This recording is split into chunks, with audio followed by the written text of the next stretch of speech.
it's Diane with the Real Progressives. We are live at Raritan Valley Community College in Branchburg, New Jersey. We are right outside Congressman Leonard Lance's town hall.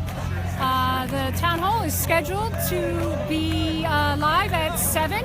I do have a ticket. I've been in. I have a good spot. So we're ready to go in and do some live streaming. I have a question ready, so hopefully I'll be able to ask my question.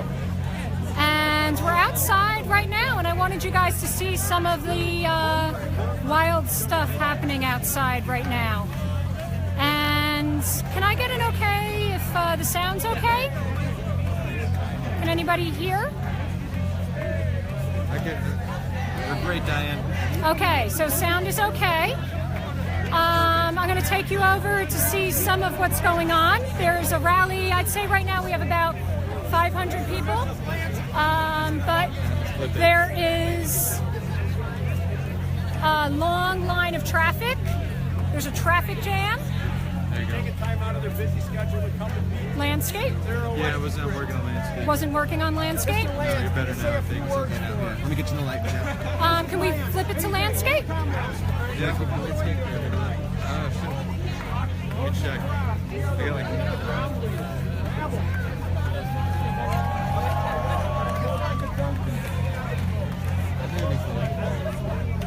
Better, Flip better. it? Flip it to landscape?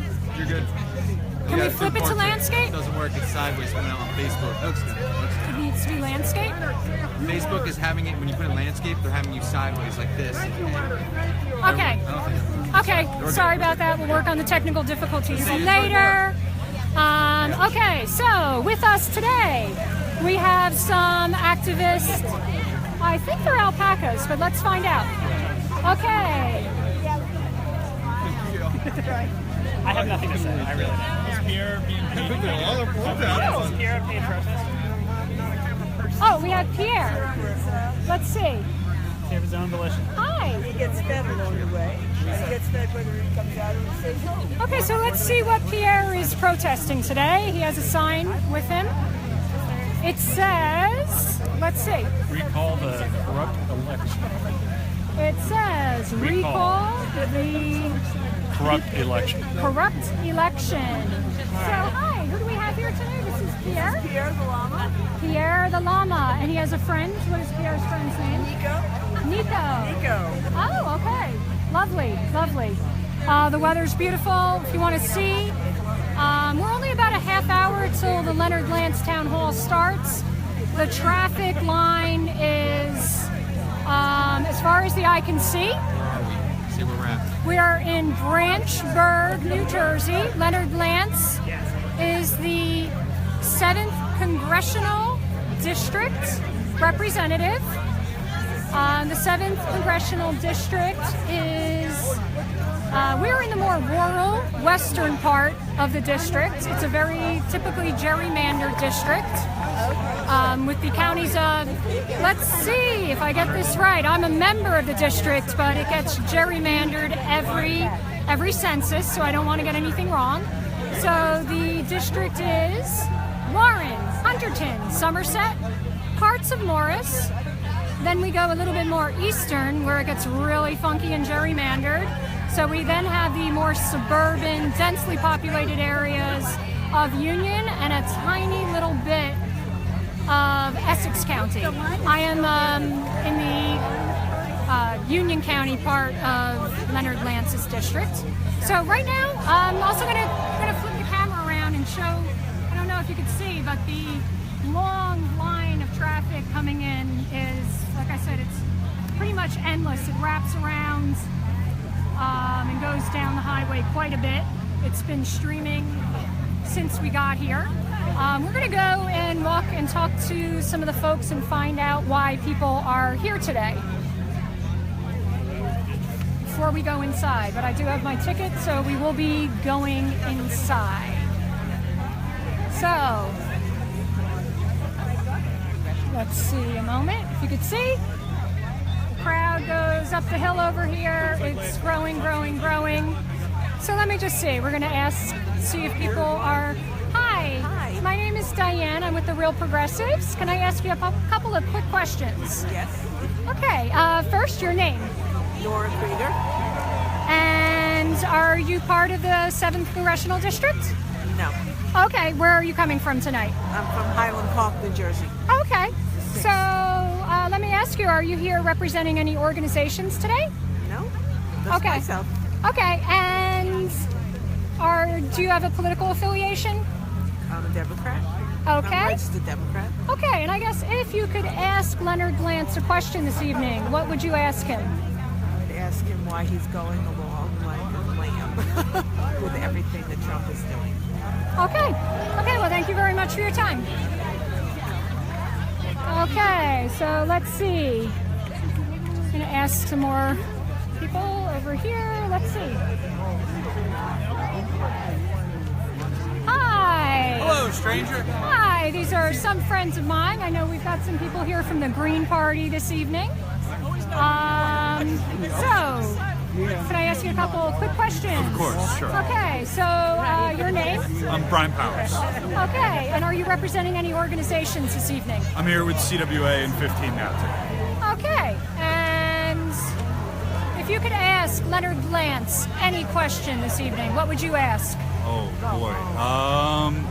I mean, I guess why he's taken such a right-hand turn since he went to Congress.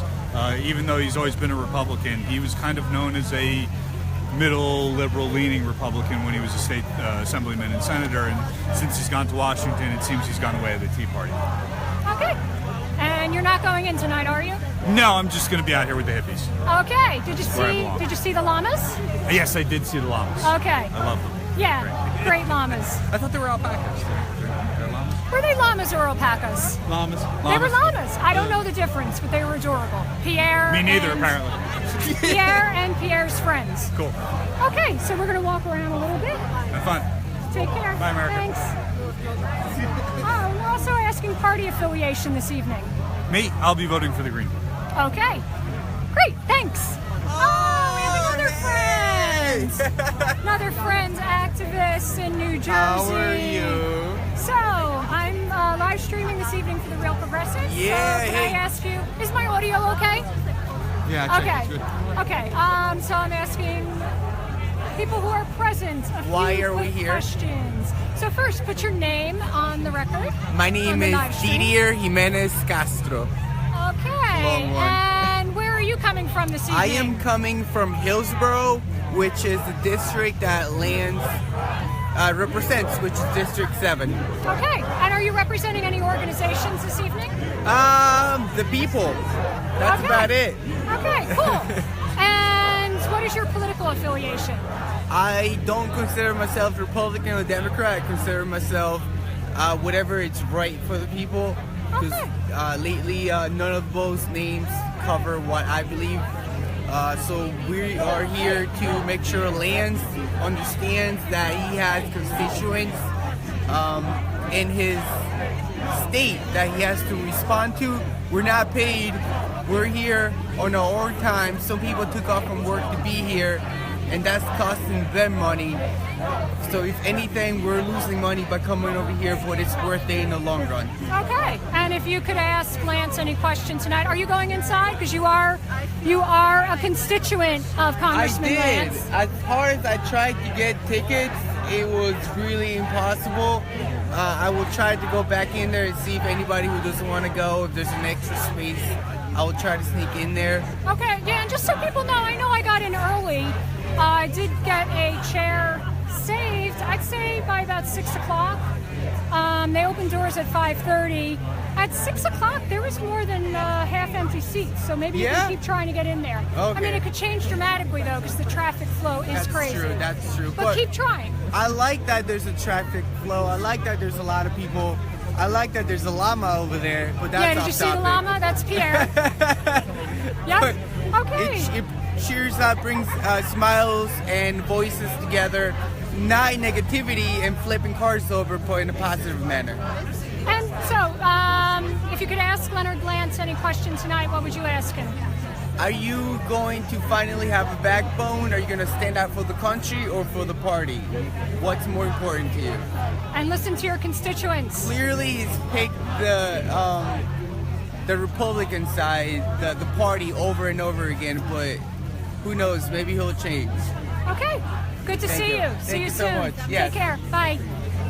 Okay, I'm going to do a time check quick. What time is it? Time check. Lighting guy.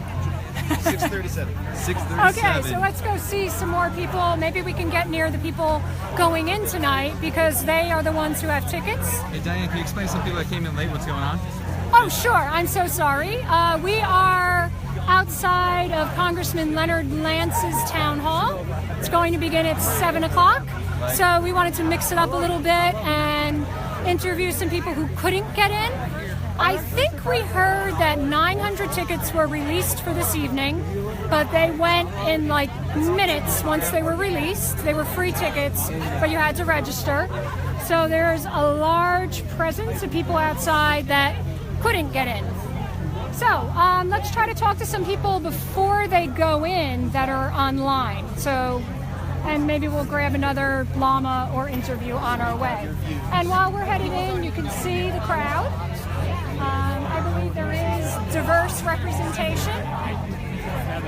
We have, even though this tends to be a Republican district, there are a lot of unaffiliated voters, which is what New Jersey calls independents. We have Republicans, we have Democrats, we have third parties, one party represented. Leonard Lance has got to go! So let's see, we're now out of the free speech zone, which, you know, all great actions now have to have that orange netting and have to have a free speech zone.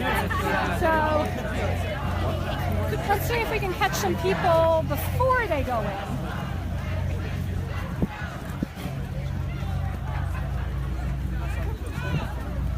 How you doing? Hello. We'll grab some more people, but I want to... I guess all of our ticket holders... Oh! The ticket holders are going to be in a hurry.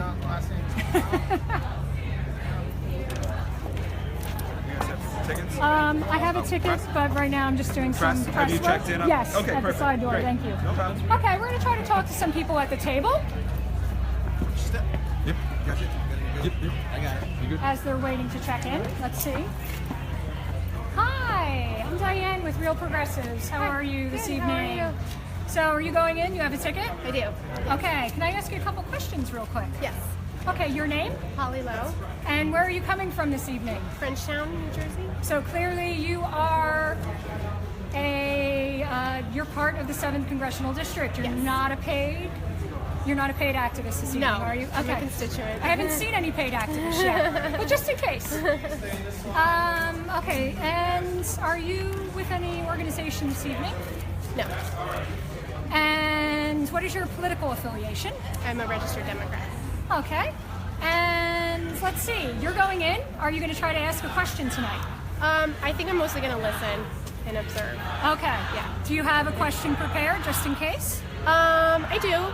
So Yeah. what would you ask Leonard Lance if you get the opportunity? I want to ask him how he's going to help keep immigrant families together because I'm worried about the immigration crackdown that Trump has proposed. Okay, and you know he did release a statement that he did support Trump's immigration ban, the ban that exists right now. So he did a press release. So he probably should be asked about it. Yeah, So I agree. Go get a ticket and try to ask your question because I think it's really relevant right now. Okay? Yeah, I will try. Okay. Good Thank luck. you. Have a good night. Good job, guys. Get up. I guess a lot of people have gone in.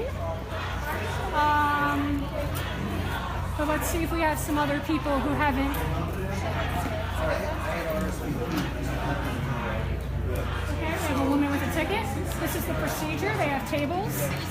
People have tickets, and you get crossed off a list, and you get a lottery type raffle ticket. I thought they were giving out some cool door prizes, but that's how you get called on for a question this evening. Do you know how many people do we have so far? So far, I don't know, but we're planning on just below 1,000 overall in attendance. Okay, in the main auditorium. Main auditorium, I think, is just below 900. Just below 900. Yes. Okay, and you're doing pretty good right now. I can see with the turnout. Yeah. Okay, cool. Thanks. Got an okay. Okay. So they're checking ID to make sure everybody who is going inside is part of the 7th Congressional District. You had to give your zip code to get in. Would you like to ask a question? Yes. Okay. Thank you. Can I grab you really quick? My name is Diane. I'm with the Real Progressives. Hi, Diane. Hi. So a couple quick questions. Your name? Marie Corfield. And where are you coming from this evening? I live in Flemington. I'm one of the Progressive Hunterdon Democrats. I'm on the steering committee of that organization. Oh, okay. Well, Real Progressive Hunterdon County Dem. That's a good thing. So, do you have a question prepared for Leonard Lance this evening?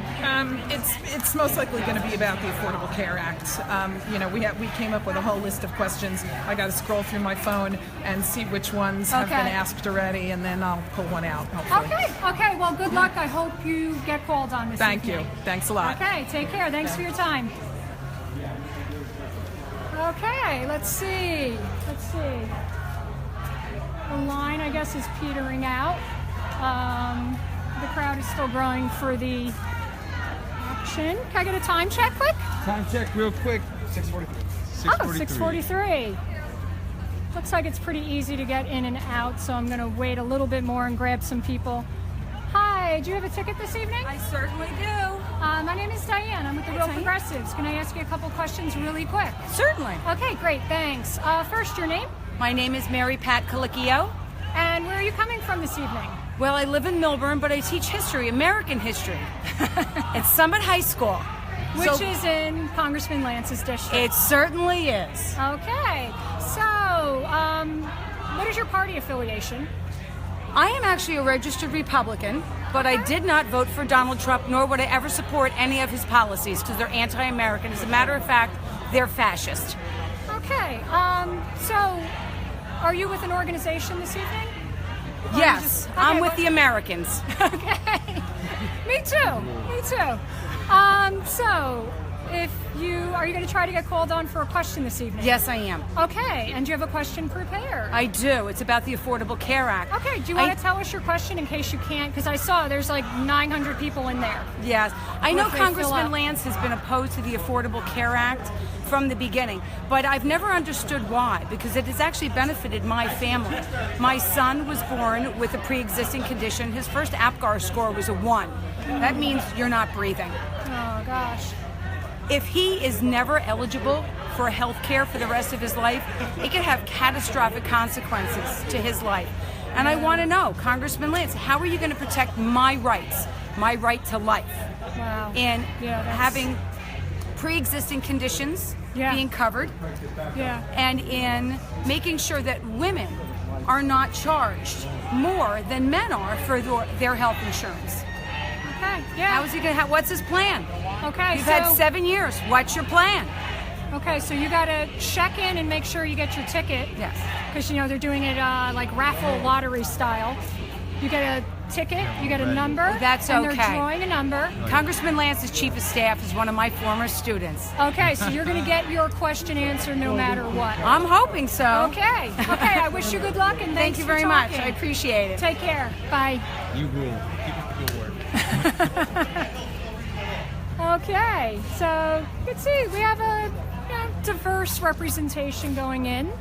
There is another side. I don't know if we can tackle this guy going in. Let's try. Excuse me, sir. Hi, are you a ticket holder? Oh, it'll be 2 seconds. Okay. Most people have been cool, but it's okay. I kind of jumped the rope a little bit there. Watch your back. Oh. Okay, so we're going to go in this line. They've divided it alphabetically. So this is the later Might side have of to the part ways, alphabet. Diane. I don't think I can get in. Well, we'll just do a little bit right here. Gotcha. Oh, I already bothered you. Let's see if these people here have tickets. Because then I'm going to go in and we're going to start recording. Hi, do you guys have tickets? No. Okay. Waiting on the standby? Did you try to get tickets? We had tried to RSVP this last weekend. So, but it turns Yeah, out I know. I have a ticket, and I know that the RSVP closed, and then the tickets closed. It was rough. I got really lucky. I feel like, what is it, Willy Wonka and the Golden Ticket? I printed it out in a hurry. I was like, yay! I'm on a diet, so no chocolate, so no ticket. But I hear there's an overflow room, so I hope you can try to maybe keep asking, in case it doesn't fill up. Okay. Otherwise, there are llamas down there. Did you see the llamas? Okay, so let's see if we can interview anybody else going in, and then we'll head in because they're going to start soon. Okay, just really fast. You guys have your tickets out?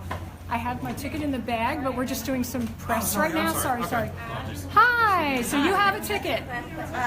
So you're going in. My name is Diane. I'm with the Real Progressives. Do you mind if I just ask you a couple questions really fast? And since it's been a little bit and people have been tuning in, we are at Congressman Leonard Lance, New Jersey Congressional District 7's town hall meeting. So you got really lucky and you got one of the coveted tickets.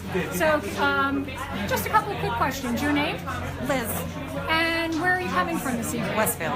Westfield. Okay, I'm in Garwood. We have that little bit of Union County that's gerrymandered in. So you got a long ride tonight, didn't you? I did. Yeah, but you got here. I did. Okay, so are you here with any organizations this evening? No, I'm just here on my own. On your own. And what is your political affiliation? I'm an independent. Okay. And you're going to get a ticket and you're going to ask a question this evening, right? Yes. So you care to share what your question's going to be if you get called on? Well, there's a lot of questions that I'd like to ask. I'd like to ask why he doesn't support funding Planned Parenthood. Okay. And what he's going to do to hold our businesses accountable. I understand that he's supporting making the rules a little looser for certain businesses. I think they're making us move now. Okay. But don't forget to get your ticket. Okay. And Thank you. I wish you good luck. Thank you. Okay. Connection was weak in there too. Oh, sorry about that. Time check. 6:49. 6:49. Okay, so I'm gonna Head in. head in, and we're gonna have to do a switch. I hope it doesn't interrupt the live stream, but I'm gonna try. Nope. Let me see. All right, I'll check for Okay. you real quick. Yep, everything is looking good. So I'm just going to be bringing this straight into the press section to get back to my seat. And you can see how that works. Sounds good.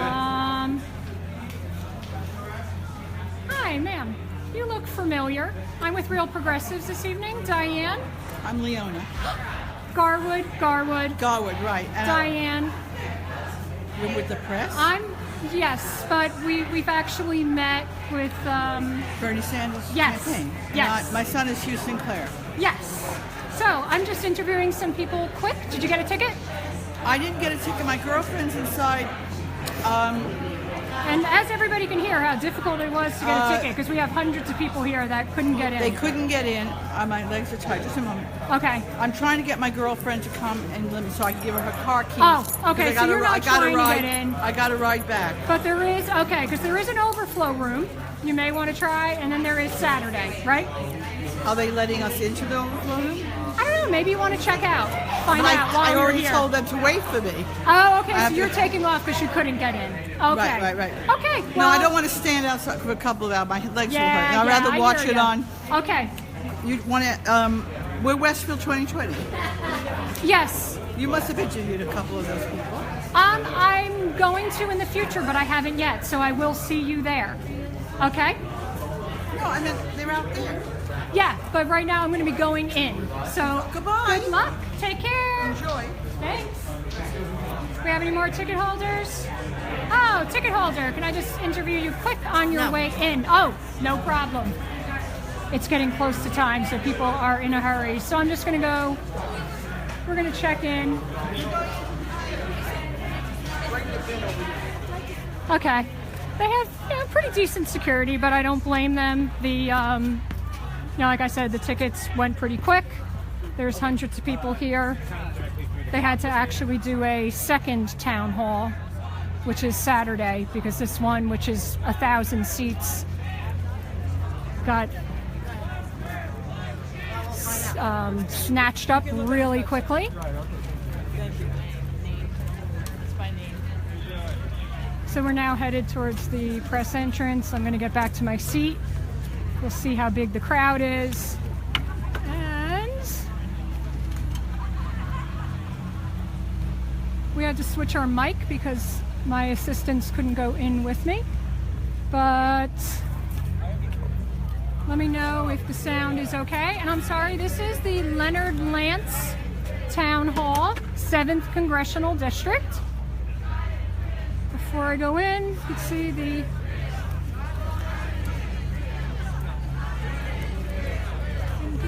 chanting, science is real. I'd say right now there's about, like I said, hard to tell. We're going to go or get up a little higher here as we go into the press entrance.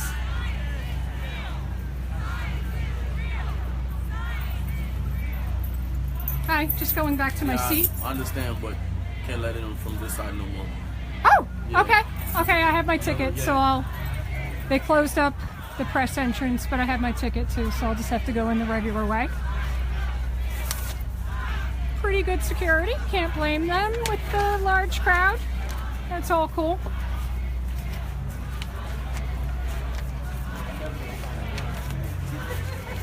Maybe I'll get a second ticket to ask a question, increase my odds.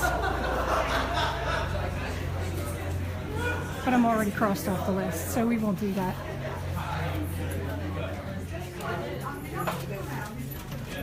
So you can all see the process. This is just the other side. Your last name? So we were at before. Hi, I checked in earlier, but I'm just coming back in.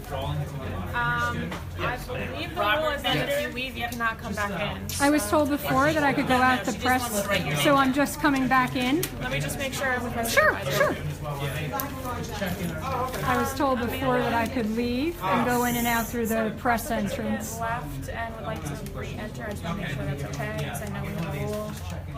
Just give me 1 second, okay? Sure. Okay, so his name is Robert Bender. Is that right? Did I get that right? Yes.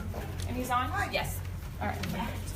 And would you like to ask the Congressman a question? No, ma'am. You're all set. Thank you so much. Because I actually have my stuff at a seat.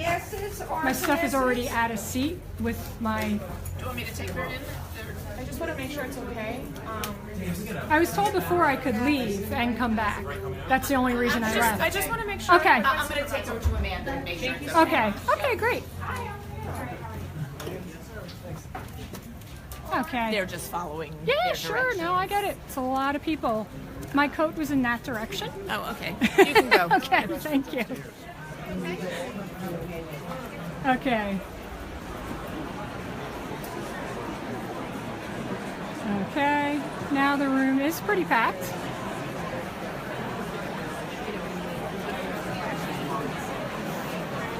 So this is Congressman Leonard Lance, 7th Congressional District. I think I'm just gonna make sure my coat, yep. I'll be back, but I'm probably gonna stay on the sides of the walls so I can get some good footage. Okay. They said the capacity is about 900.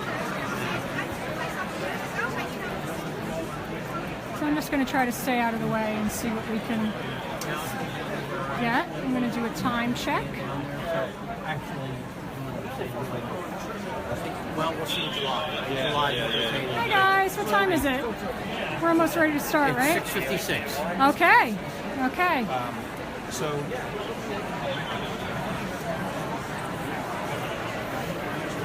we have about 4 minutes. See if we can politely interview some people while they're waiting. They're probably getting a little bit bored up by the front because they've been here for, probably about an hour and a half. So let's talk to some of the people up front since they've just been sitting here. Okay. Just to interview a couple people. Hi. My name is Diane. I'm with Real Progressives. So you've probably been sitting here a long time, right?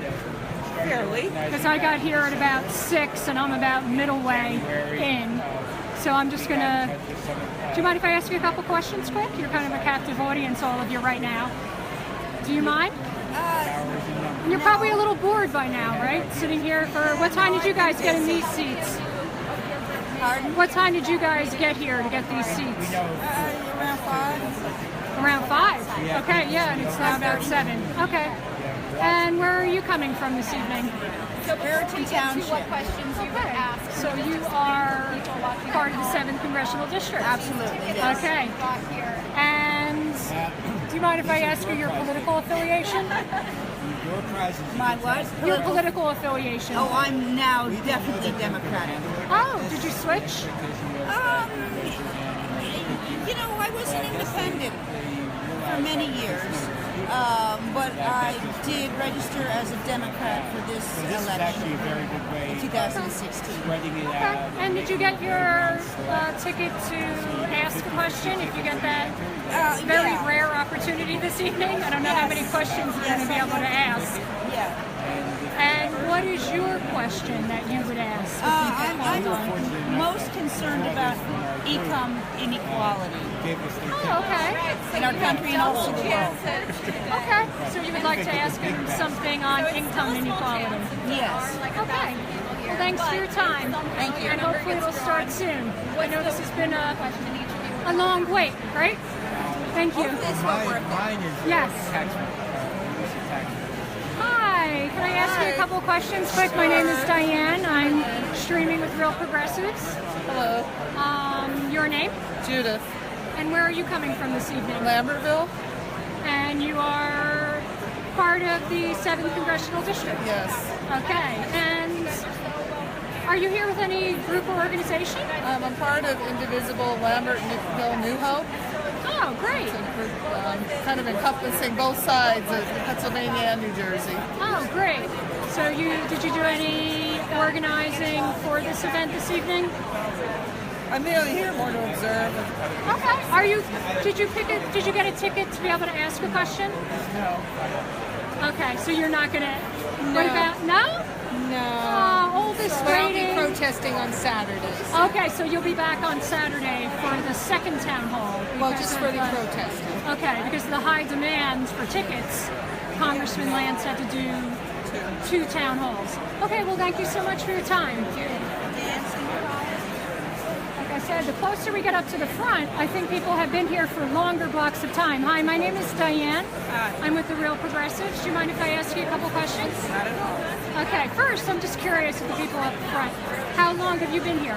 Since 5 o'clock. Since 5 o'clock to make sure you got a up front close seat. Okay, and where are you coming from this evening? I'm here from Branchburg. From Branchburg, so you're part of the 7th Congressional District.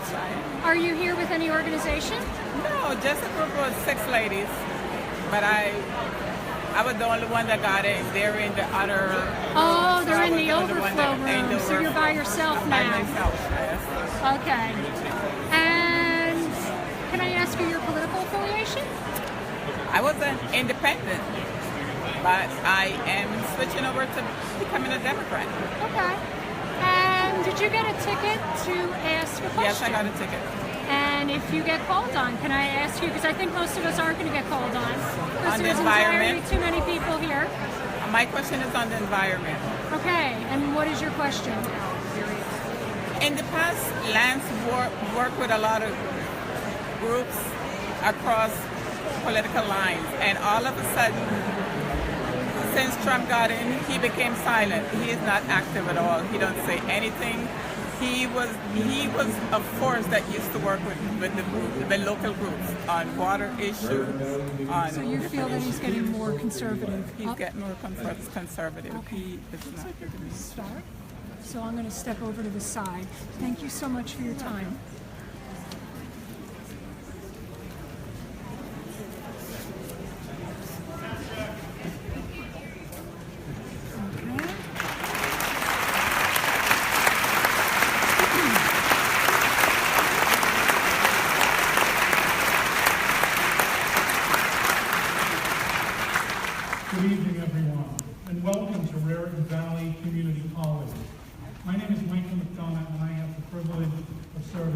president of the college.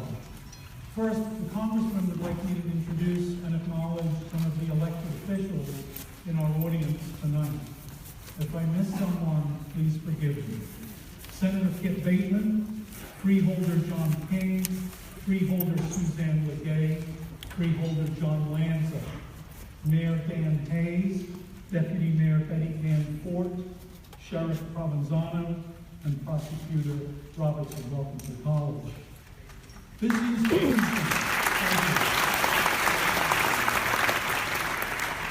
This institution has a very long history and tradition of promoting civic engagement, and we welcome the opportunity to host this town hall. It is vital that our students see us exercise civil, thoughtful, and engaged debate. I'm also honored to introduce Congressman Leonard Lance. Congressman Lance, a lifelong resident of Hunterdon County, was elected to the United States House of Representatives in 2008 after a long and distinguished career in local and state politics.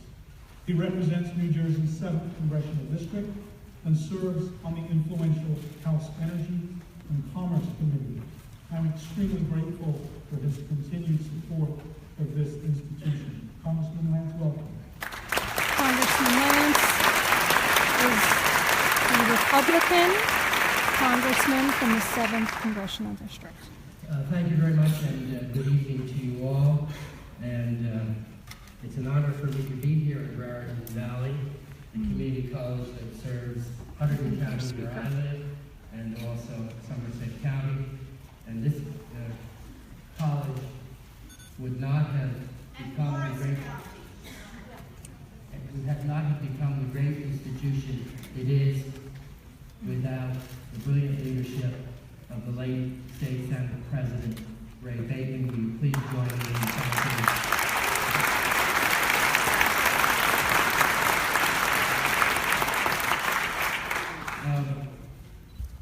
I had an intern who, after high school, went out into the workforce, and then he returned to Raritan Valley later in his mid-20s to receive an associate degree here. And then, following his receipt of an associate degree, he went on to the University of Pennsylvania, from which he was graduated in December. His name is Evan Wadley. This is the type of person who is graduated from Raritan Valley Community College, from this community college, to receiving an undergraduate degree from the University of Pennsylvania. I think that's a great accomplishment, ladies and gentlemen.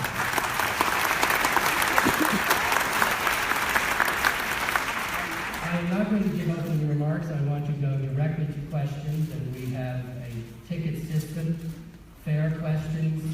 No one has been given preference regarding questions. I have no idea who will be asking questions. I want to go directly to questions. I'm sure there will be lots of issues that will be discussed, including immigration policy, tax policy, health care policy. Also, I hope that we can discuss other issues that constituents have raised with me, such as the National Security Advisor, the judiciary, our ties with Russia, and gerrymandering. Those are some of the important issues where I have received correspondence lately. Obviously, the issues regarding healthcare policy and immigration policy may be at the forefront this evening. Before we take questions, will you please join me as we pledge allegiance to our flag.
last 4 digits are 561. So if I miss my number, you're all going to let me know, okay?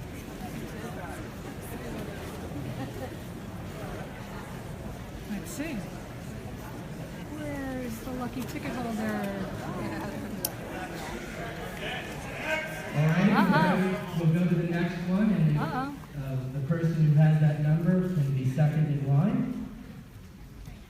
I think this is a unique style. I don't know if other town halls have done 9602.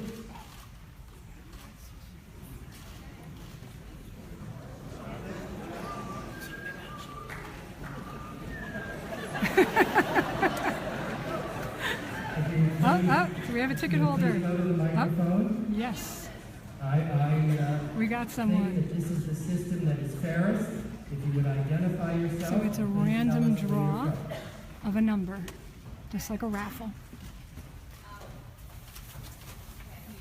I can hear you. Welcome. Thank you. Good evening. My name is Lance. My name is Caroline Scott. I'm from Frenchtown, New Jersey. You and I have met several times, and thank you for hosting this evening. My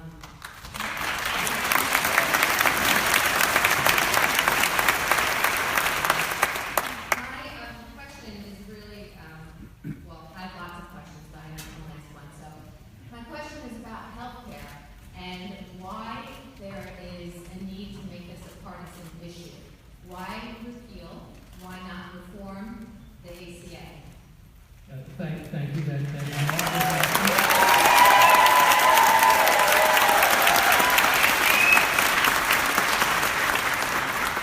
I hope that this can be an issue that is bipartisan in nature. I agree with you, and I do not think it should be a partisan issue because I do not think the health care of the American people are a partisan issue. And what I have said is that I favor not repeal alone, and I have consistently said that I do not favor repeal alone, and the record will clearly indicate that. What I have said is repeal and replace, and more recently, I have defined that as repairing the ACA moving forward.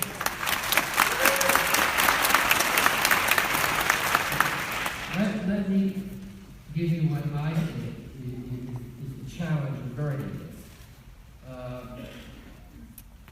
The marketplaces for the exchanges are not doing well. On February 14, 2017, Humana announced it was pulling out of the ACA marketplace. Last August, Aetna announced that it was reducing its marketplace share. Last April, United Healthcare announced it was leaving 31 of 34 states. In 2017, New Jersey had only 2 insurers offering products on the exchange, down from 5 in 2016. In 2017, 5 states have only 1 insurance issuer in the ACA exchange. Now, as you know, the ACA exchange accounts for the health care of perhaps 7 or 8 million Americans who did not have health care prior to the passage of the ACA. By far the greater number are in the Medicaid expansion, and New Jersey is one of those states that expanded Medicaid. Not all of the states expanded Medicaid, but New Jersey was one of, I think, 31 states, plus the District of Columbia, 32 jurisdictions that expanded Medicaid. The original legislation had required the expansion of Medicaid, but the Supreme Court of the United States ruled that that was unconstitutional. And so we are in a situation where I think we should repair it. And I do not favor repeal without there being a replacement in place.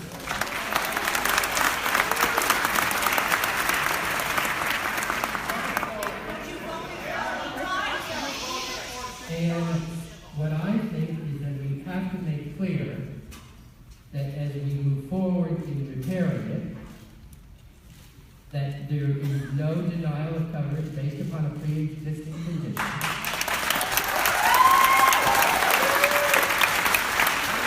Number 1, letting young people stay on their parents' policies until they're 26.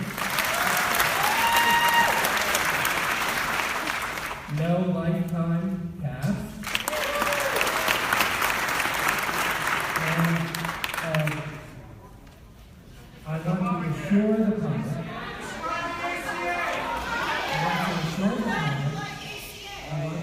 the public that the majority in each house of the federal Congress, I believe, will make sure that these provisions continue.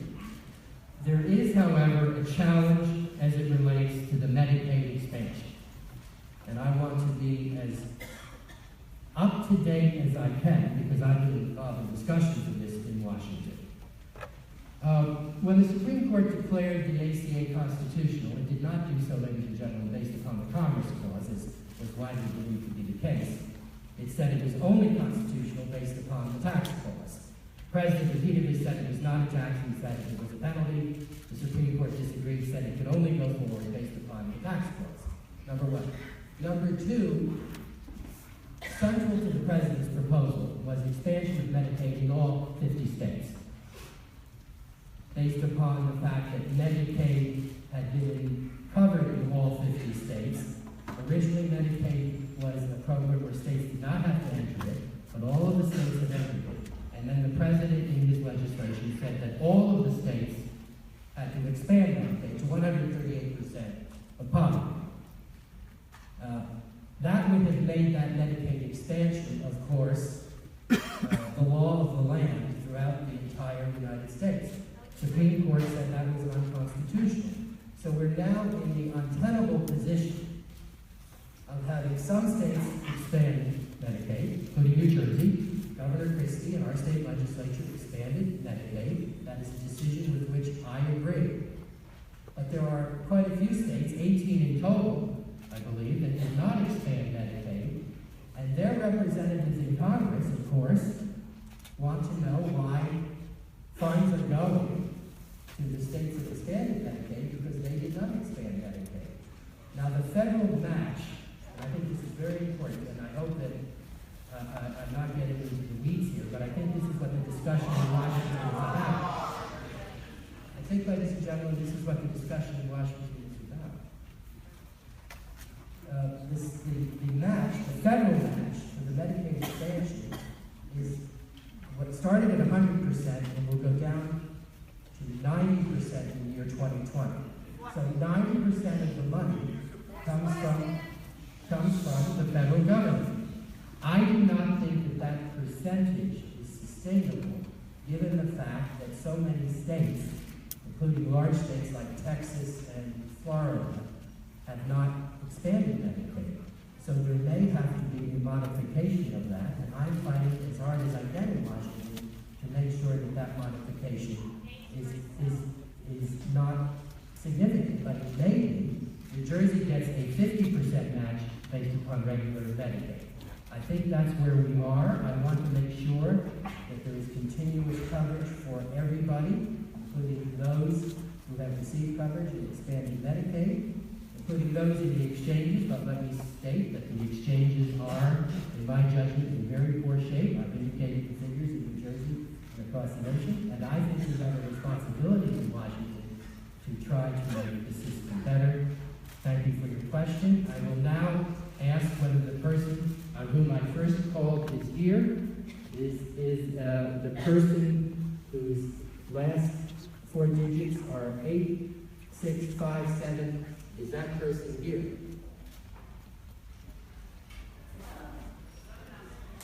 Is this gentleman the gentleman with that number?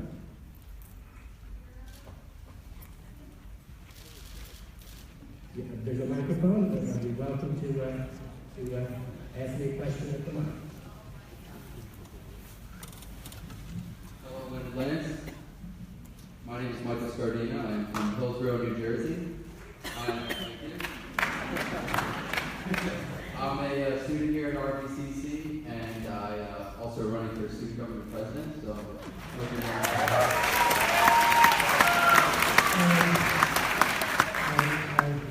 good luck to you. I also wish you good luck to whoever might be running against. I won't take that personally. Good luck.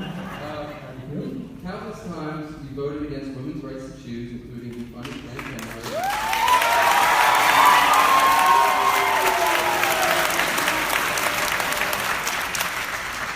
And you've approved approve the Toxic Pennies Pipeline, the proposed 115-mile, 125 feet wide pipeline that would transport fracked natural gas from Pennsylvania to Hunterdon County, New Jersey, crossing 88 waterways, 44 wetlands, 33 parks, and 85% is proposed to cross the Delaware watershed. Whether the FERC approves it or not, it will cause irreparable damage to our beautiful environment. Why should people trust you when you prioritize financial gains over women's rights and over the future of our environment?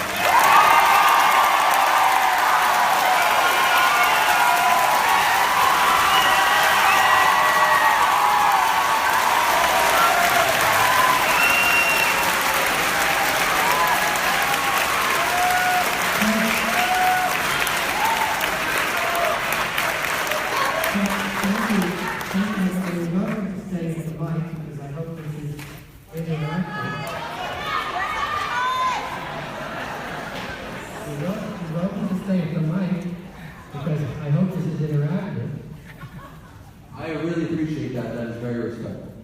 Thank you. I hope I'm known as a person who is respectful. Regarding the Pennies Pipeline, I have come out against the Pennies Pipeline, and I have written FERC on several occasions regarding the Pennies Pipeline. And the reason that I am against it is that it would, under its current configuration, go underneath at least some land that has already been preserved in New Jersey. Now, the federal government does not have to comply with our state law in New Jersey, but the statute that was written in the 1930s says that the federal government should take into consideration, at the very least, statutory law here in New Jersey. And when I was in our state legislature, working with Senator Bacon and others, I worked on open space legislation, 3 acres legislation. I think at least one time that it reached the ballot, it was my legislation in Trenton. Others have been involved since 1961, and I have been involved to the greatest extent possible when I was in the state legislature. And when we preserve land in New Jersey, there can be no further development on that land. And that is why I think the federal government should take that into consideration, whether or not it approves, and this would be FERC, the Federal Energy Commission, whether or not it approves the pipeline. Now, FERC at the moment is controlled at the moment by the Democratic Party because there are 5 members of the commission, and the party in power in the White House controls the majority of those seats. Undoubtedly, that will change now that President Trump is president, but at the moment, FERC is controlled.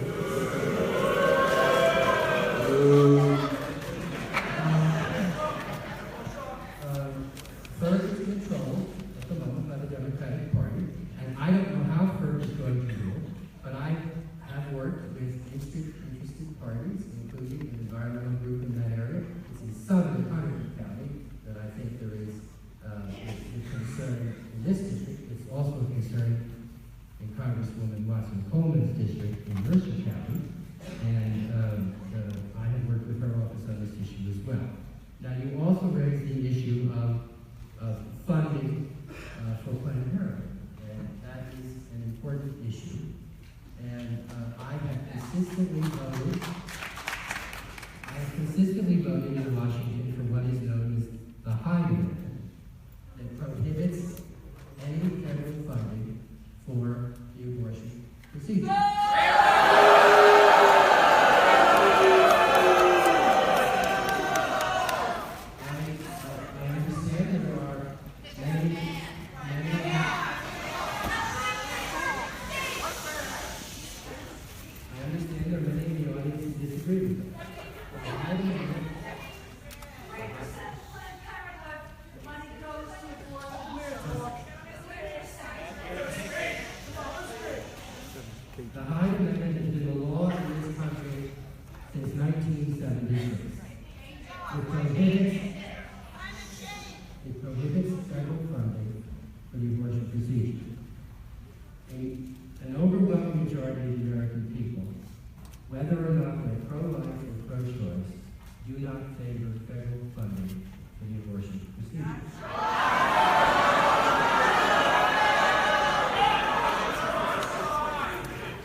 one entity that deals with health services for women, and then another entity that deals with abortion. There's two separate boards of directors, two separate organizations, and separate locations, and neither would be appropriate to continue funding. However, it is unlikely that that will occur.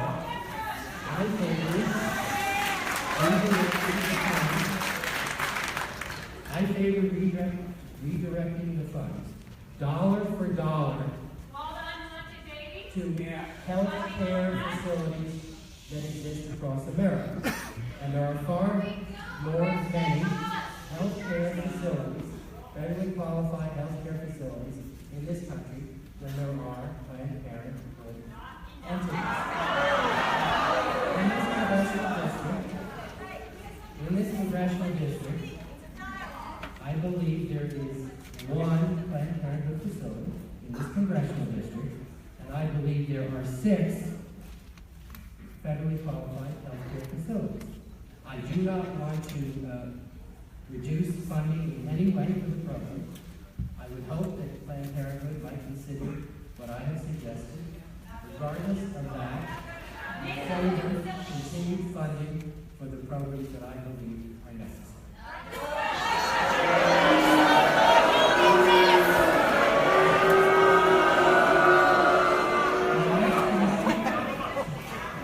Planned Parenthood is not the problem, it's the solution.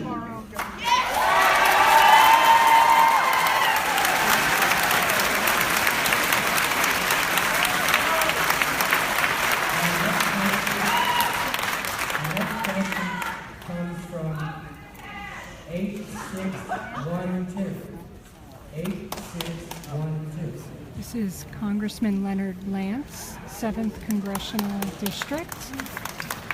This is a gerrymandered district that for many, many, many years has been Republican. Leonard Lance is a Republican in a very mixed district of varying political affiliations, but it's the gerrymandering that.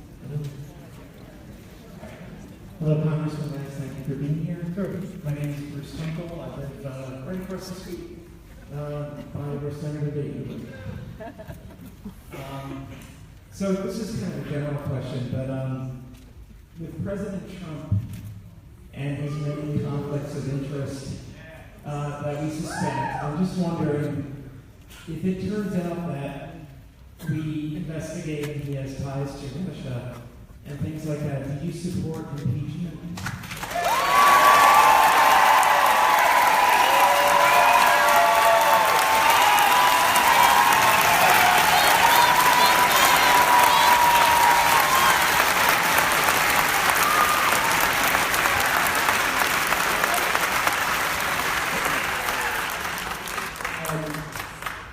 I am a lawyer by training, and I certainly do not want to prejudice.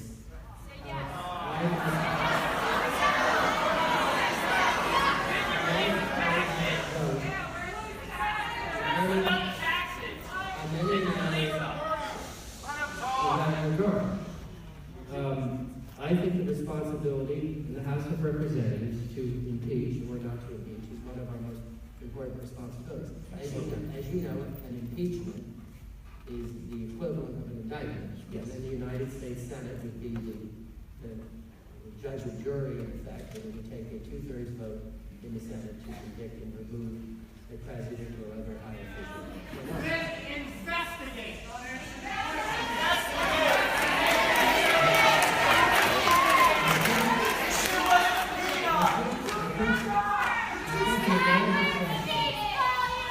I think the larger question, if I might extrapolate, is whether there should be an investigation.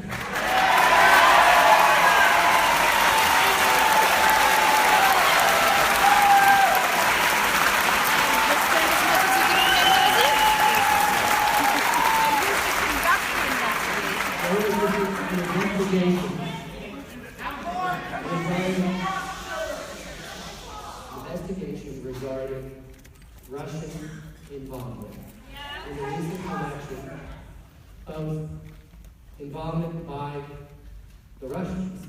And I think that clearly was involvement, and I think that is a matter of public record. As the Russians unfortunately involve themselves in election contests in other parts of the world. And on the other side, whether there was any involvement from the Trump campaign with Russia. I have confidence in the intelligence committees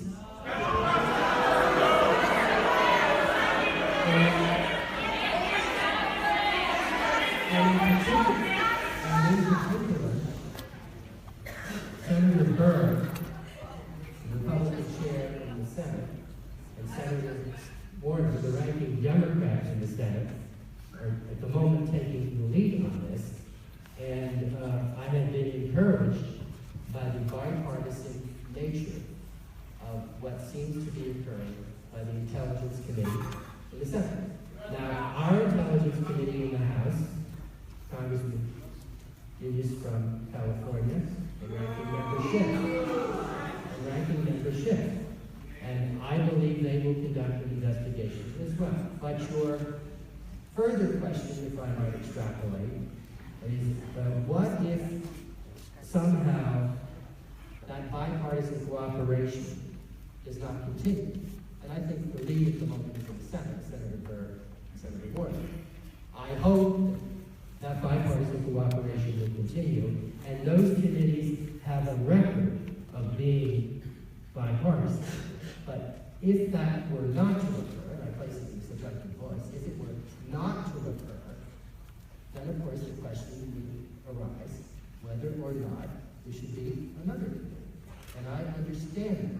But first, I want to give the intelligence committees the authority to do what I think they are doing. And at the moment, I have confidence in those committees. And of course, we will be guided by what they determine. And beyond that, I'm not going to comment on a speculative matter, because I would be a person who would be involved as a member of the House in any action in that regard. Can I just quick follow-up? Of course you can. Thank you. Well, how long do we wait to find out if there will be investigation? The thing is, it's not saying that anything is or is not going on that shouldn't be. But there's a lot of questions, obviously, based on President Trump's failure to release tax returns. We know that he has business interests internationally, including in Russia. And so this is not just a question of being against or for President Trump. This is a question of these things are going on, and they raise legitimate concerns. Yes.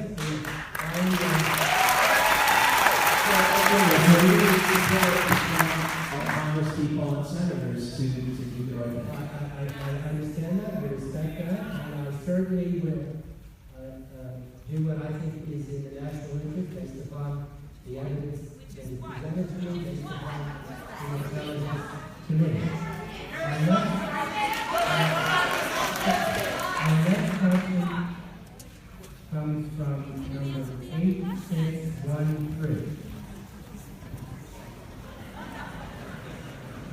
Okay, just called another number. Your subcommittee is responsible for cybersecurity. Wow! Investigate. Number 8613. This is Congressman Leonard Lance, 7th Congressional District. It's a raffle style. 8641.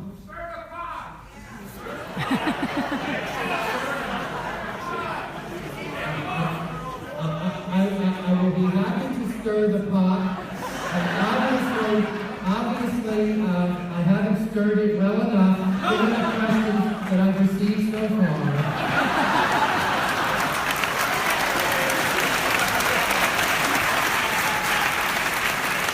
8613 or 8641? Yes, sir.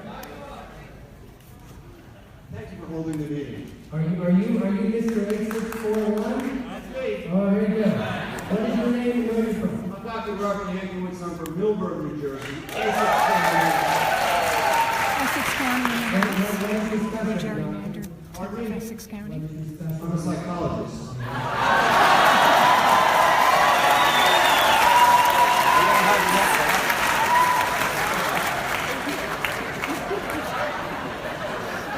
I won't comment, although it's tempting. I hope you gave me those Well, you've already addressed the question that I spent the whole week preparing, which is that you would support, I assume,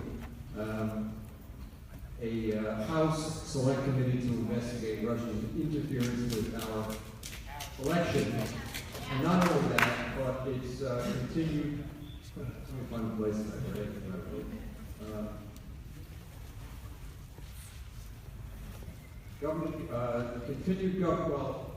Actually, Russian officials have admitted their government maintained contact with President Trump's immediate circle before the election, and these communications have continued to the present.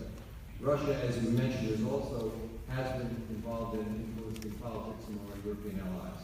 It is vitally important that we understand the extent and motivation of these contacts. Such influence poses grave threats to our democratic processes, and Russia's continued aggression poses an existential threat to our country. Would you support the establishment, as you said you would, of a House Select Committee with full powers to subpoena and report to the public?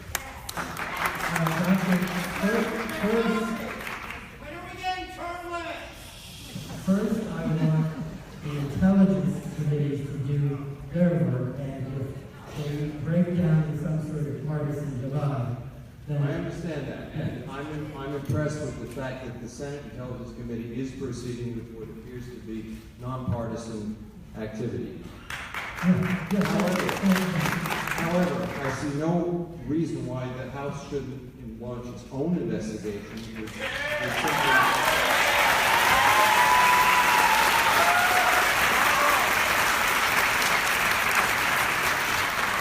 The House Permanent Select Committee on Intelligence appears not to be working in a nonpartisan manner, and in fact is dragging its feet, which is why I asked for a select committee to be established to investigate these problems. Green thumbs up. I believe the House Committee can operate in a bipartisan capacity, but under the leadership of Chairman Lewis and under the leadership of Raritan. You raised a larger point, however. You spoke about Russian involvement across the globe. And I think that is a very important point. And I want you to know that I am very suspicious of the Russian government.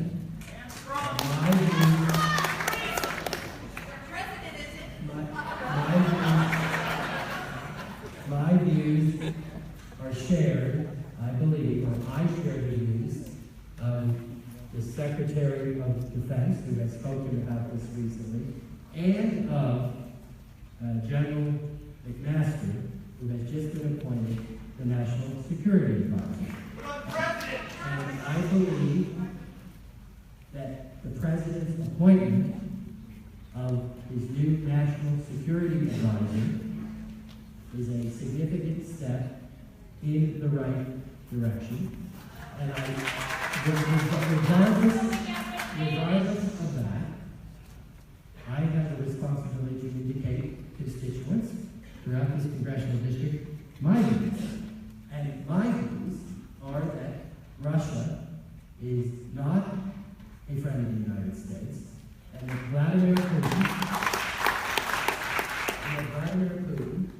has been a bad actor on the world stage, that the incursions into Ukraine and the Crimea are not to be tolerated.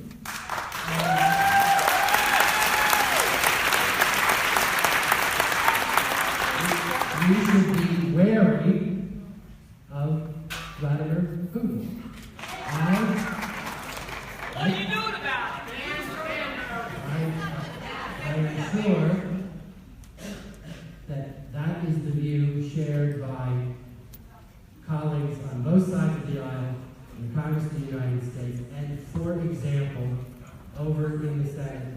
with such leaders as Senator McCain, who I believe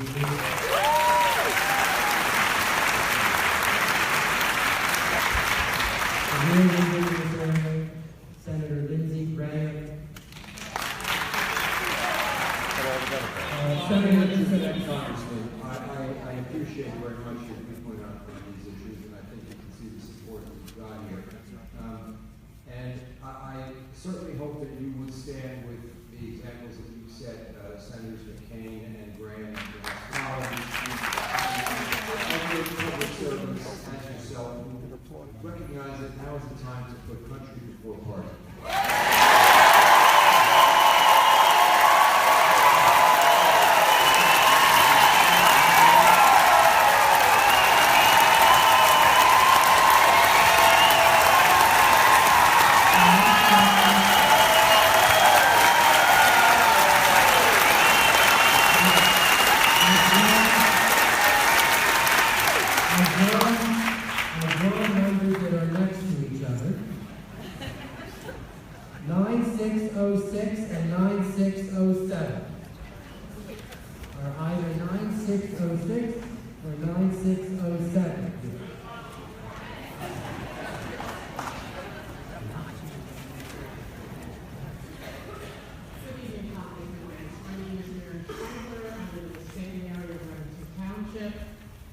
In 2009, you supported the American Clean Energy and Security Act and the American Renewable Energy Act.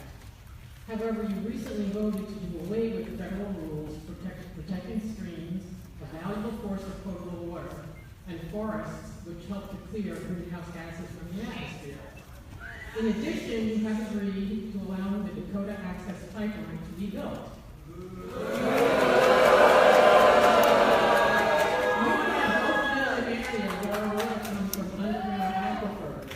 And the building of such a pipeline here would be a disaster for our water supplies. I feel betrayed, all of us feel betrayed, because you have flip-flopped on your position on the environment.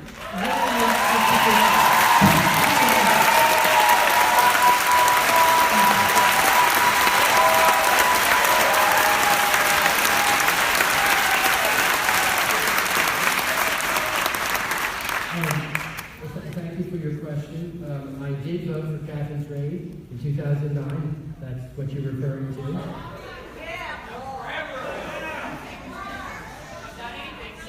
Cap and trade did not pass in the United States Senate. I think it would be fair to say that it did not receive significant support once it was over in the Senate. I would not vote for it again for the following reason. I do not think that the Obama administration negotiated well in Copenhagen in 2009. And I do not think the Obama administration negotiated well with the Paris Agreement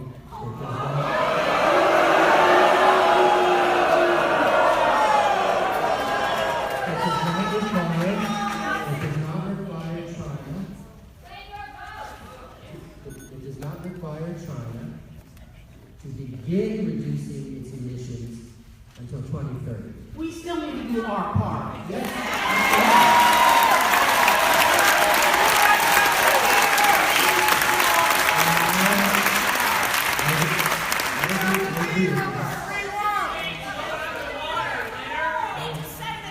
I'll be happy to answer your entire question.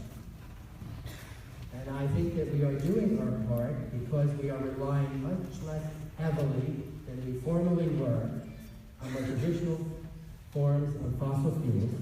We are relying much more heavily on natural gas, which is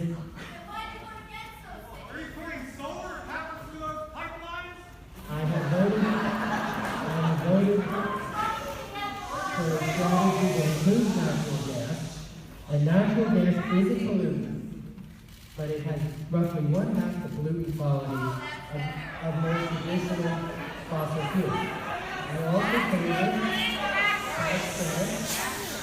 I also favor tax credits for even cleaner sources of energy, wind, solar, and other sources of energy. Now, you mentioned streams, and this does not mean that there can be pollution into streams. It means how far away they can continue to be homeowners. What about the coal count? And let me say that I balanced what I thought would be less opportunities in coal mining. We have to move away from coal mining, but in my judgment, that rule would have had a significantly negative impact on coal mining. Number one.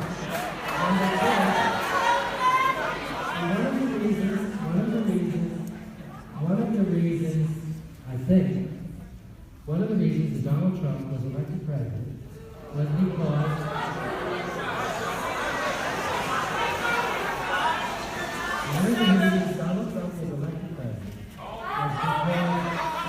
hard-working, middle-class workers in states like West Virginia and Western Pennsylvania and Ohio and Michigan and Wisconsin believed that Secretary Clinton had no interest in trying to have the direction that we moved eventually away.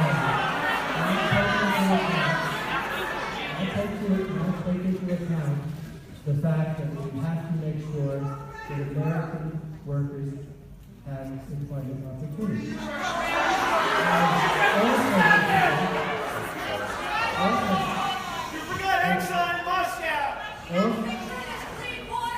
Also recently, I was one of 4 Republicans in the House to vote against a proposal that had negated a rule late in the Obama administration.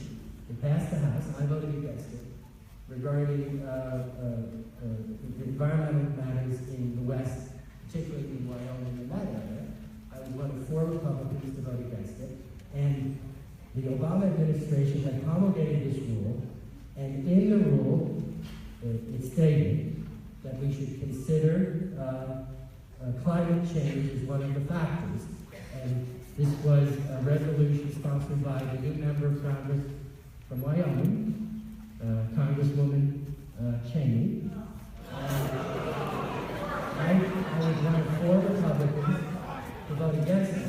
And one of the reasons that a majority of my colleagues supported overturning the resolution is that the resolution spoke about climate change. And I believe that climate change exists. And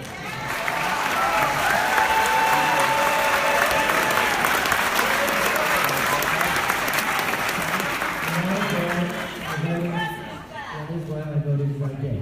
Thank you for your question. Now, were you 9606 or 9606? Thank you. Who is 9606? Is 9606 there?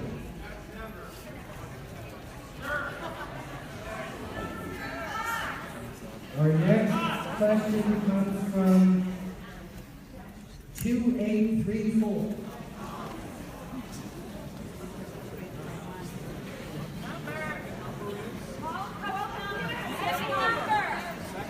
So 2834.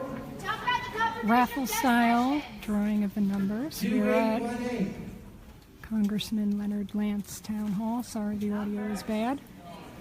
I think it's his audio system because the audience members seem to be pretty loud and clear. 2636. 2818. Very good. 2818.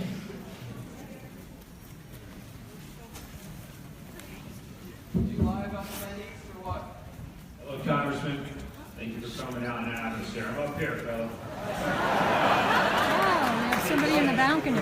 Clark, New Jersey. I have a question about this dopey border wall we're proposing to build down south. I just want to know if you would sign any bill that would allocate funds from our tax money to build that wall, regardless of who's going to be reimbursed for it later, because I don't believe that would ever happen. Thank you.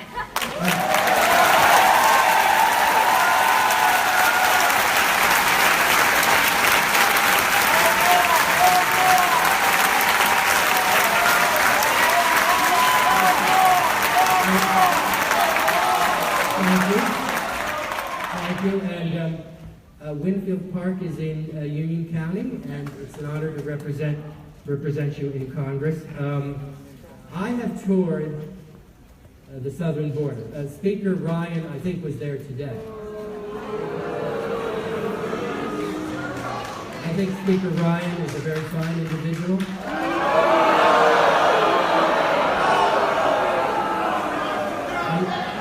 I think he's a person of great integrity. I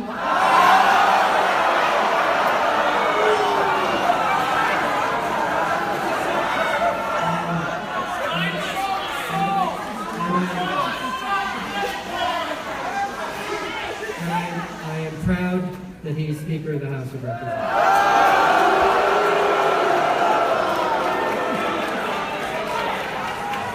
I have toured the southern border. I've been south of San Diego, south of Tucson, Arizona, in McAllen, Texas, in the Rio Grande Valley. I do not believe it is necessary to have a wall in all places on the southern border, based upon my having been there. I do think that we should beef up security, and that may mean a better wall or a better fence in certain portions of the border. But I do not believe we need a wall throughout the whole southern border, particularly in Arizona. The terrain in Arizona is incredibly rough. And regarding the payment, I think $20 billion is far too much, and I do not think that Congress should appropriate $20 billion. And I would like to see a concrete proposal as to precisely where the administration believes the border needs to be secured by. And also, a concrete proposal when it's funded. Our next question is 2834. 2834. Representative Lance? Yes. I was Yes. 2636. Very good. I wore my Ken Ham red sweater today to try to get picked for a question, so thank you very much for choosing my role. My question is on education. My name is Kelly Kapler. I'm a proud product of the Montgomery School District. And I currently reside in Lambertville. I come from a long line of teachers. My grandmother was a first-generation American science teacher. My mother, aunt, and her other sister, my two aunts, are all educators, mostly in New Jersey. The Choices in Education Act, H.R. 610, which is currently in committee, would change federal education funding. This, in addition to the appointment of Department of Education, Mr. DeVos,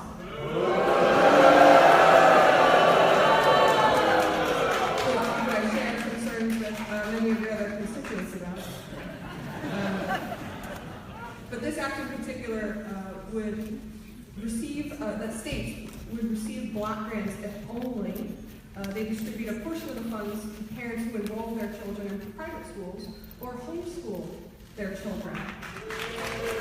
This funnels money away from already strapped public school systems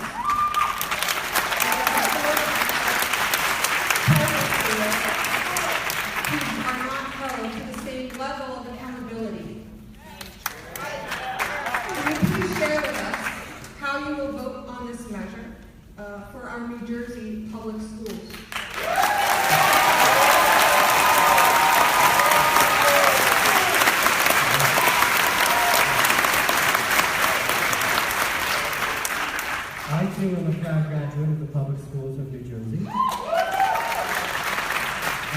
graduated from Glen Gardner Grade School, which no longer exists. I will answer the question in full, but I wish to impart, as the questioner imparted, her experience in the public schools, and I would like to impart my experience in the public schools. And I think it's important that you indicated your experience in the Montgomery schools. Glen Gardner Grade School had one teacher for kindergarten first, another for second, third, another for fourth, fifth, another for sixth, seventh, and the principal taught it. And then I'm a proud graduate of North Hunterdon Regional High School in Allegheny, New Jersey. I am a strong supporter of the public schools. I am not familiar with the bill you referenced. However, I do not favor significant funneling of monies away from the public schools. Number two. It's a 7th congressional district in New There may Jersey. be teachers in the audience, and you are a teacher. I'm right. You are a teacher. I have worked closely with teaching staffs across the state. I was honored to have been endorsed by the NJEA last autumn. I fought for teachers when I was in the state legislature, particularly on the issue, ladies and gentlemen, of pensions for public employees. I was the leading opponent of borrowing without voter approval, which occurred in 1997 to fund the pension system in this state for public employees. I indicated at the time that it would be a disaster. I was punished by my own political party for that. It has proven to be a disaster, and I will continue to work with teacher organizations, not only here in New Jersey, but the NEA in Washington. I hope that we can continue to have strong public schools as one of the bulwarks of our democracy. And let me repeat, in answering your question finally, I'm proud to be a graduate of those public schools.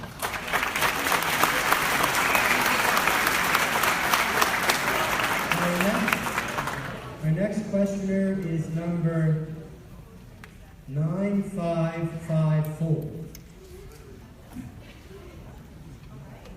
This is Congressman Leonard Lance Town Hall in Branchburg, New Jersey. Congressman Leonard Lance is And after that, 9505. in a very gerrymandered district, so political party affiliation is diverse. Summit, I'm a participant.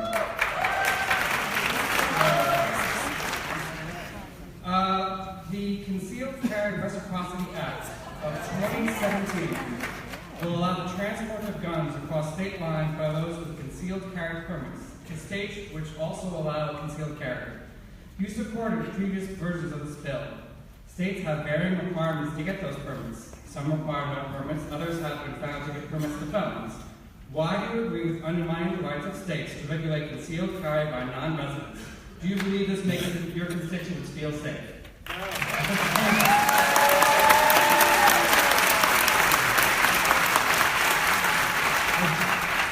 don't think you should be punished if you are traveling from one state to another. The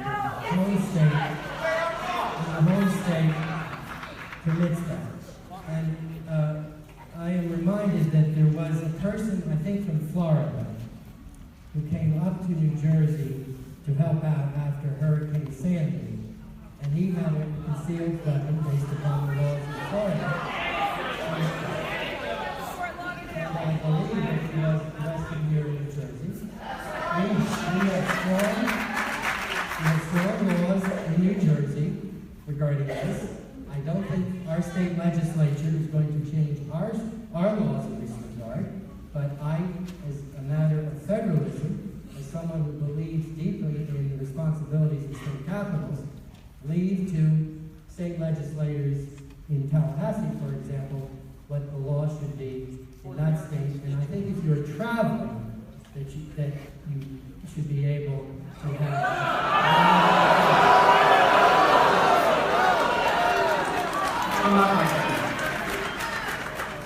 I understand your answer, but I do not feel that just people traveling through the states, even though they want to carry guns just can't keep them unloaded in their trunks or whatever. And I'd like to remind the senator that you and the Republican Party have supported state rights forever.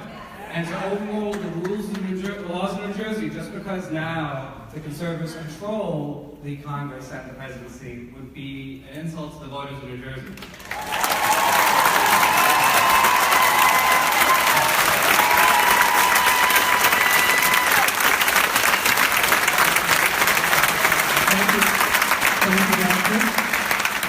Our next questioner is 9521. Sir, you first. Yes, sir.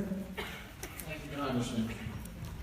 As someone who lived through the calamity of the financial disaster of 2008, I have very real concerns about what's going to go on in the House in the coming months. I'd like to know what is your standing on what's going to happen with Dodd-Frank and the loosening of the controls of Wall Street. Quite frankly, Congressman, I don't trust those people, and they're going to run us into the ground again if you let them.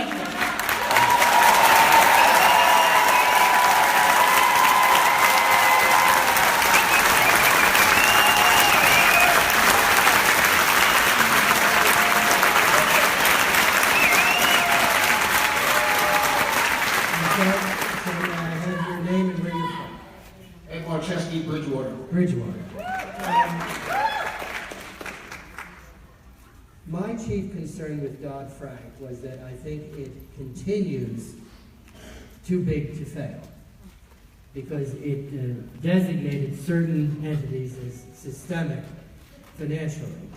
And I am deeply concerned that under Dodd-Frank, that if we were to have another financial crisis, I certainly hope we don't have a financial crisis at all, and I certainly hope we don't have a financial crisis to the extent that we had a financial crisis in 2008 into 2009. We need you to do your job and watch them. And I also think that community banks, which were in no way involved with the financial meltdown, have been harmed by certain provisions of Dodd-Frank. But I agree with you that we have to make sure, moving forward, that never again big financial institutions be bailed out. And I fear under Dodd-Frank that we have what is known as moral hazard, that big banks might be under the impression that they could be bailed out in the future. And I want this audience to know I am adamantly opposed to any further taxpayer bailout of big banks or other. Let's stop it before it gets there. That's my point. Okay? What about the Consumer Financial Protection Bureau?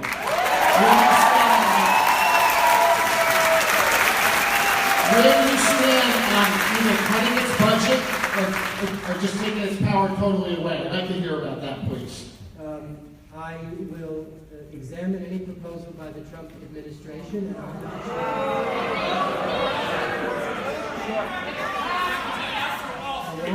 want to make sure that never again are financial institutions bailed out. So that means oversight. Is that correct? Am I correct to hear you say that? Oversight. I certainly think we need requisite oversight. I'm not sure how many entities we need for oversight, but I certainly think we need oversight. Thank you. I think you'll agree a lot of people in this room need you to do your job, sir. Thank you.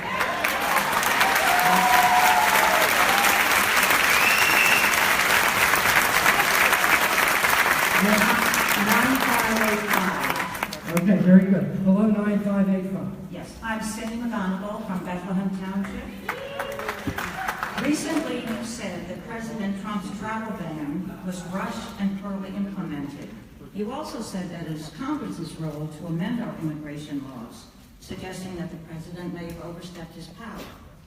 Now, we don't know what the new ban will say, but will you publicly condemn the president's discriminatory travel bans and promise that you will not do the president's bidding by passing any legislation that discriminates who can and cannot come into our country based on our religion or country of origin?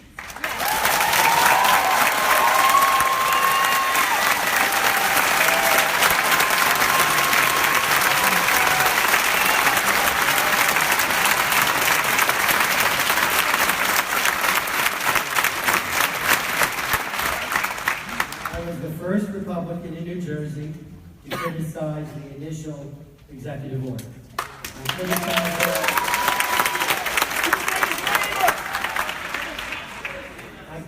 I criticized it within 24 hours, and I think actually before that, as you know, this occurred over a weekend.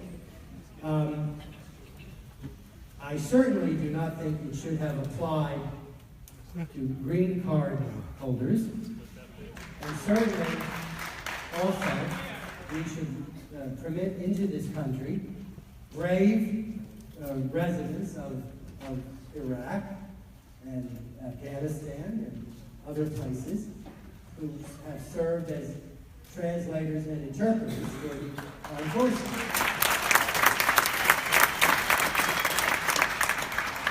We don't know what the new executive order will be because it hasn't been promulgated yet.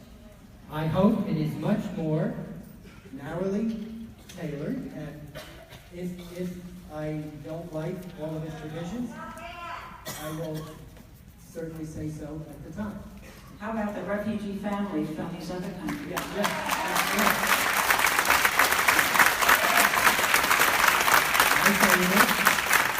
I favor letting refugees in this country so long as they are fully vetted.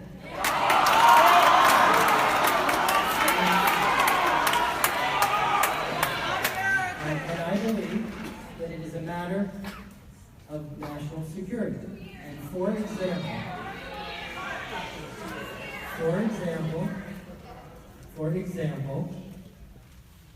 2 Iraqis came into this country as refugees.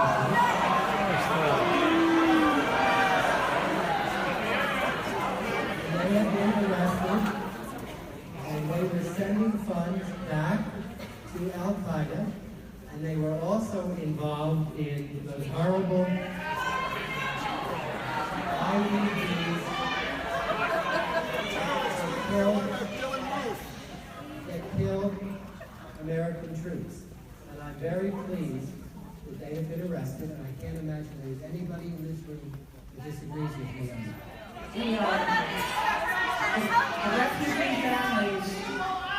The refugee families that are coming in have been vetted for 2 years.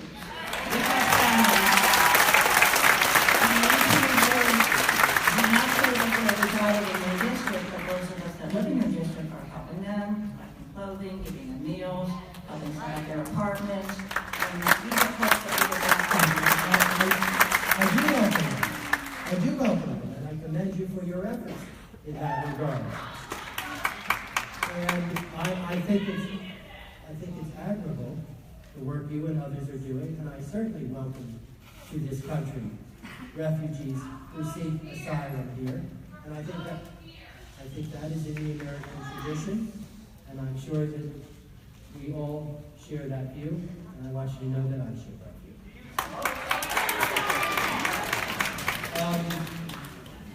The next question, yes, sir. And after you, sir.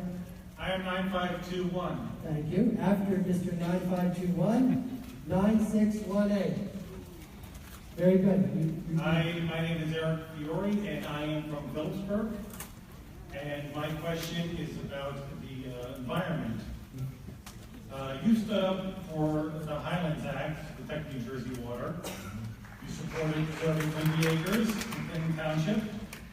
You mentioned before how you were against the Penny's pipeline. Yet, you are now supporting the Keystone XL and Dakota Access Pipeline.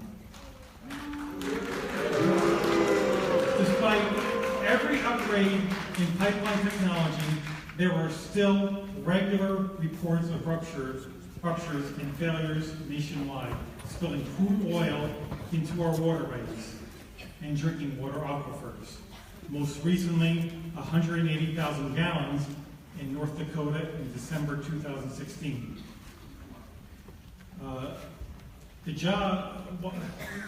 Americans will not benefit from Canadian oil sold to China, and the jobs available while building the pipelines are temporary. Why are you supporting the Keystone XL and Dakota Access Pipeline?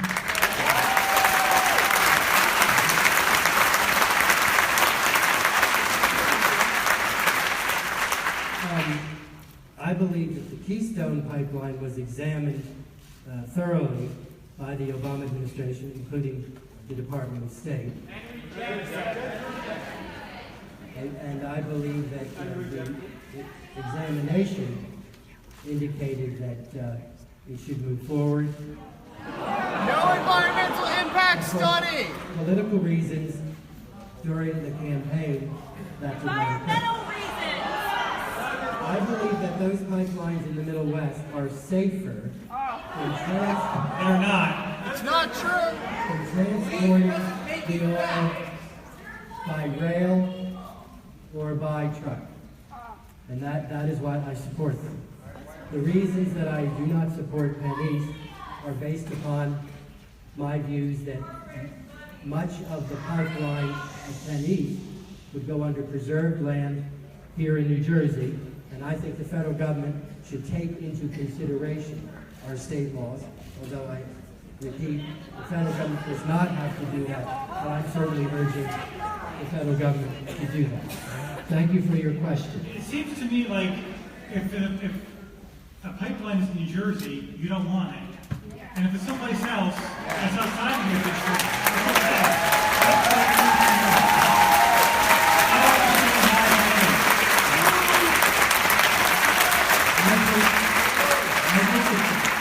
I think the Keystone Pipeline was thoroughly investigated and examined. It wasn't! Our next question is 2867. 2867. Yeah. Hello? Hi, Liz Mulholland, Westfield, New Jersey. How are you? Thank you so much for holding this town hall for us to hear what we have to say Yes. and listen to our concerns. Of course. One of my major concerns is about health care. Yes. Now, I know you voted to repeal and get rid of Medicare, and you wanted to put in place a voucher system that would cost $5,900, $5,900 voucher system. For any of us who pay for insurance, we realize that $5,900 is a joke, and especially so for those who are going to retire.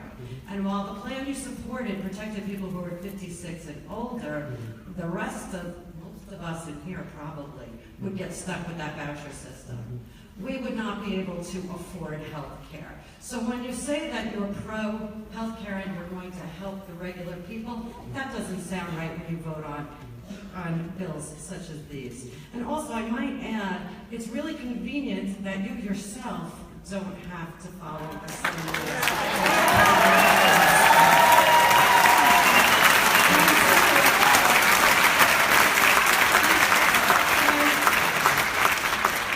And until you get what the rest of us get, you don't have.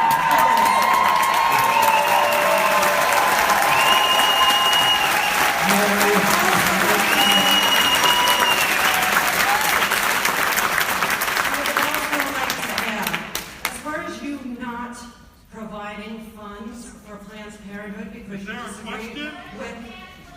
I'm sorry. Is this your turn? No. Okay. So anyway, because 3% of the activities that go on in Planned Parenthood, you decide not to fund any of Planned Parenthood, there are side effects to that. And those side effects come in an increase in STDs. Just in New Jersey alone, in Burlington, there has been a 34% increase in STDs, a 53% increase in Cumberland County, 28% in Hudson County, and 46% in Morris. So when you make these decisions that affect the rest of us, it hurts many people. And unfortunately, in the case of Planned Parenthood, it affects primarily teenagers and those in poverty. And that is just wrong.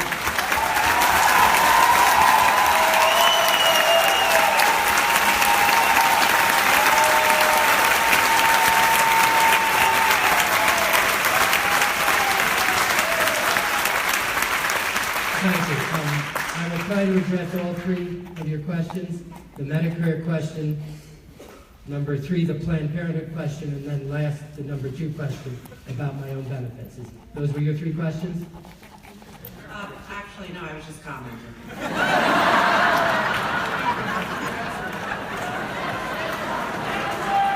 In your opinion, would it be appropriate for me to address all three? That's up to you. Does the audience think I should address it? Thank you. Thank you. The audience agrees that I should address all three. I think you make a good point. Pardon me, please? Quickly. I'll be as quick as the question. Medicare, the premium support for younger Americans would be voluntary, not mandatory, and that is not part of what we're doing now, and I think there should be a significant discussion on that, and you raise a very good point as to whether we should modify it at all, and I will take your views into consideration. I want everybody in this room to know that I strongly support the continuation of Medicare, and I understand your point of view as someone who is younger, that you want traditional Medicare, and you have my word that I will take your point into consideration. Number one. Number three, on Planned Parenthood, I favor those programs for the conditions that you have discussed, and that is why I would redirect the funds to qualified health centers. Teenagers are not going to go to qualified health centers. Teenagers are going to go to Planned Parenthood where nobody knows